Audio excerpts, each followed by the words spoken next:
Hi friends, welcome back to my channel. Today I am going to do a flip through and little review of this planner that I picked up. I was totally influenced by Instagram and its ads. I picked this up because I thought it was very interesting as a concept for a planner, and I thought I'd check it out, see what I thought about it, and share it with you guys. So this is the Full Focus Minimalist Planner.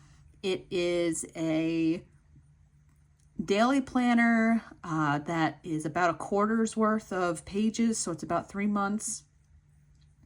It has goal setting and productivity pages. Yeah, it was $34.99, which is pretty expensive for a planner that only lasts you 3 months. But I wanted to, check it out and see if it's something I would want to use on the regular as a daily planner for maybe work or non-work tasks and activities. So let's jump right in so I can share with you some thoughts on this. So this is the planner itself. It's kind of like a 5x8, I guess is maybe the closest size you would think. It's kind of an A5, maybe a B5, a little bit bigger than that. It is a 00 ring binding, which is not my favorite in the world, and the cover is very minimal. It just says Full Focus Minimalist here, and the back is just black, and it shows their website. Now these covers are made out of like a thick kind of cardstock, so I would suspect that this would not hold up very well. It would have worked better, I think, if they used like a clear plastic cover or something like Plum Paper does. There are other versions of this. There's like a hardcover you can get, and like a book bound almost planner. That's a different version of this. They make other versions of their Full Focus planners. So I think this cover will not hold up well. It's already picking up like dust and stuff that's on my desk, and it's got some dents in it. So not really how well this will withstand time. If it's something that just stays on your desk, I think that's fine, but just knowing that it's already showing like wear and tear from just sitting on my desk is not great. So that's one thing to keep in mind if you're thinking of picking this up, that it's just like a thick cardstock basically cover. When you open it up, you see there's a name page here, and it just says Full Focus. This paper is very interesting. I don't know what the poundage of the paper is or the thickness of the paper, but it's got kind of like a glossy finish to it. We'll do a pen test at the end to see how this paper holds up, but it's a very interesting paper. It's not gritty like Erin Condren, it's not thin like Hobonichi, and it's not like Plum Paper either. It's kind of in the middle there. It's not cheap paper, but it's not great quality either. So we start with annual goals. So you list 3 quarterly goals you're going to focus on, and then other goals for the year, and you put the quarter here.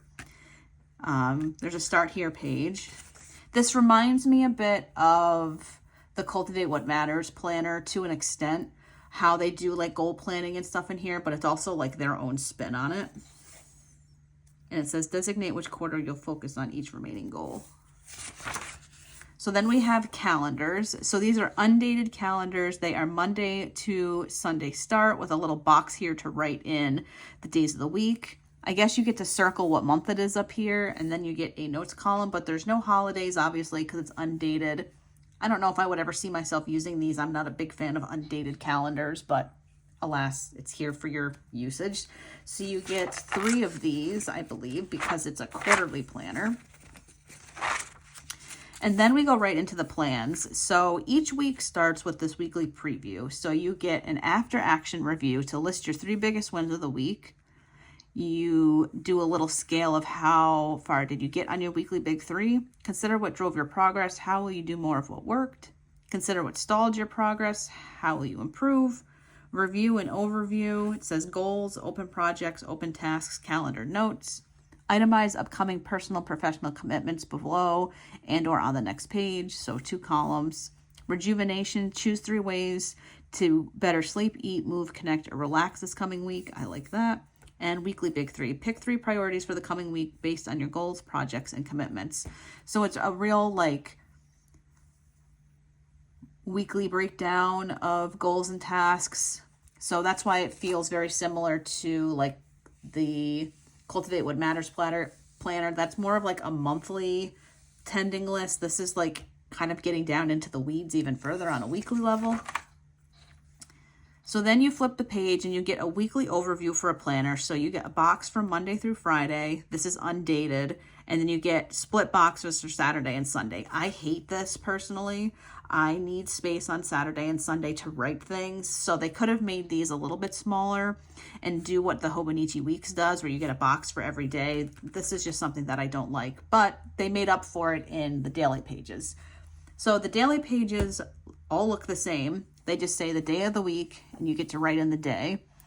And then it says daily big 3, list today's most important tasks. And then it says review quarterly big 3, review weekly big 3, review calendar, and set daily big 3 based on review. You get an other tasks and notes section, so you get a lot of space here. And then you get a daily schedule from 5 a.m. or 5 p.m. to 9 a.m., but I would do 5 a.m. to 9 p.m. I really like this because they have half-hour increments going all the way down to 9. And I think this is flexible enough for somebody who's got a busy schedule. So overall, I really like this daily page. I think it's great, actually. The fact that you have half-hour increments, it goes past 7 o'clock. A lot of daily calendars don't go past 7 o'clock. And I have days often where I'm doing things late into the evening. So I like that it goes to at least 9. And then you have this huge section here for tasks and notes, which, like the Erin Condren daily, like stops like this. You only get a couple lines, but they do it basically down to the bottom of the page. So I really like that. This paper is kind of an off-white. It's not quite yellow and it's not quite white. It's kind of a little bit in the middle. So it's an interesting, like I said, it's an interesting paper. We'll pen test it here shortly after I flip through the rest of this book. So you get a page per day. They all look the same. So Monday, so you get your week here, and then you get a page per day. They even give you Saturday and Sunday, which is really nice. And then you get another weekly preview, and you go right back into the same weekly layout and daily pages. So it's a nice, I really like the daily pages, and I like that you get a weekly overview. The weekly preview, I mean, it's cool. I don't know how much I would use something like this, but this concept of the weekly layout and the dailies, I really, really like this. I really like it. It's nice because it's always the same. The week is always on the left and your days are always on the right. And they have Saturday and Sunday next to each other, which I appreciate. I like seeing like my whole weekend in one glance. I really like that.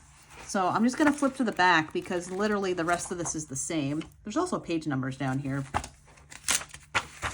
The pages are kind of sticking together because it's a brand new book and that happens. But let's see if we get all the way to the end, if there's anything. Okay, so there is. So after this last weekly review at 0, oh, so it counts down 13 to 0. That's cool. You get another week at a glance page, and then you get a quarterly preview. So this says, oh no. Okay, so this is, okay, so it is like a quarterly.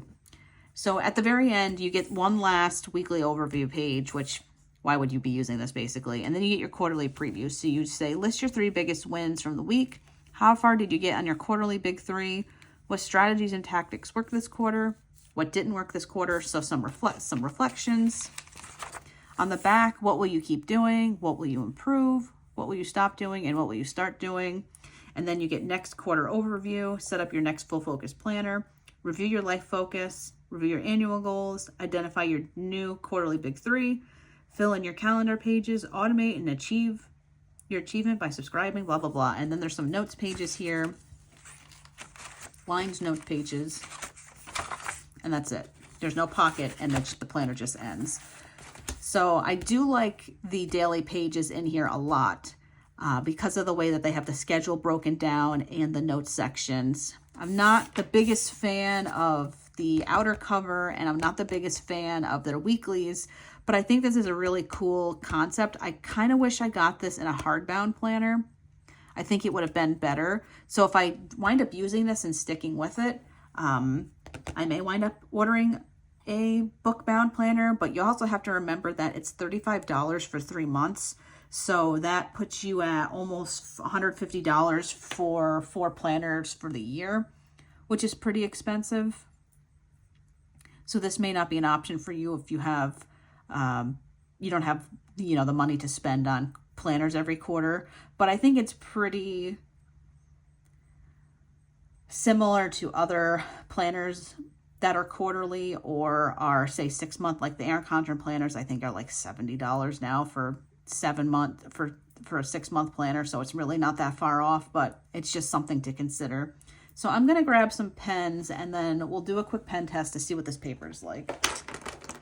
All right, so I just grabbed a handful of pens here that I tend to reach for pretty often, and we're just going to flip to the very back. See, I don't know if the camera's going to show this, but you can see that it's all scratched up and like picking up little dirts and stuff. So we'll just use this back page here to do a pen test. I'm going to start with this Write-Tech gel pen in 0.5.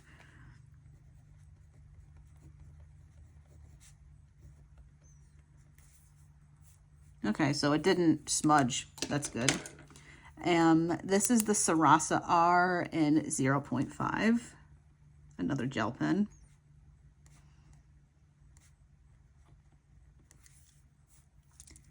All right, that one smudged a little bit when I swiped over it.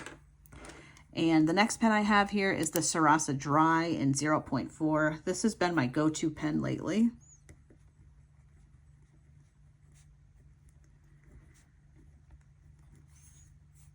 Okay, that one smudged a little bit. We'll try this Micro Perm. So this is the Sakura Micro Perm 03.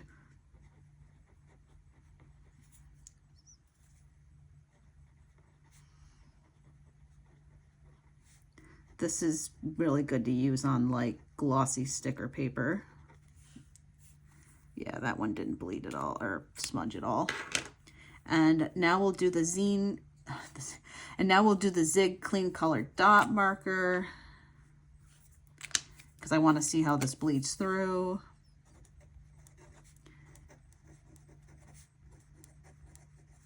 I almost never use the marker side. I just use the dot side. And I grabbed a mild liner. This one is one of the Japanese markers, meaning it's not in English. There we go. We'll just write mild liner. Mild liner. All right, so definitely some issues with smudging for sure. The Sarasa Dry and the Micro Perm and the Write-Tech, actually, it's really not terrible. Just a couple of them smudged a little bit. So let's look at the ghosting and bleed through. So definitely, there's definitely some bleed through happening here. But that was basically just with this pen because it's a fine tip. But the rest of them didn't. A little bit of ridging, but yeah, bleed through, not that bad. So the paper is not as bad as I thought it was. But definitely if you are heavy-handed or you're using like a thicker pen, you're definitely going to need to let it dry because it will smudge. So that is good to try out. So yeah, what do you guys think of this planner? Have you ever heard of this brand? I only heard of it because it showed up on an Instagram ad and I wanted to try this planner, and I'm thinking of using it as a kind of work and project planner because I don't have a work planner right now, and I think something like this could work, but we'll see. I might use it for like October, November, December, just for like the last quarter of the year, and then that will be a way for me to figure out if I want to use another one next year. The end of the year, like work-wise, is pretty crazy, so I thought that this could be helpful for me figuring things out. And there's also 2 weeks where I won't be using it because I'll be traveling, so I could carry it over into early January, or I could start it like now because there's 2 weeks in October that I will be traveling and I won't be working. So anyways, I hope you guys have found this video interesting and useful. I haven't done a planner like review in a long time, but I definitely think that this is a good option to consider. I just feel like the quality isn't what I expected. So that's going to do it for this video today. Thank you guys for watching. If you like this, give it a big thumbs up. Subscribe to the channel if you're new, and I'll see you in my next one. Bye, friends.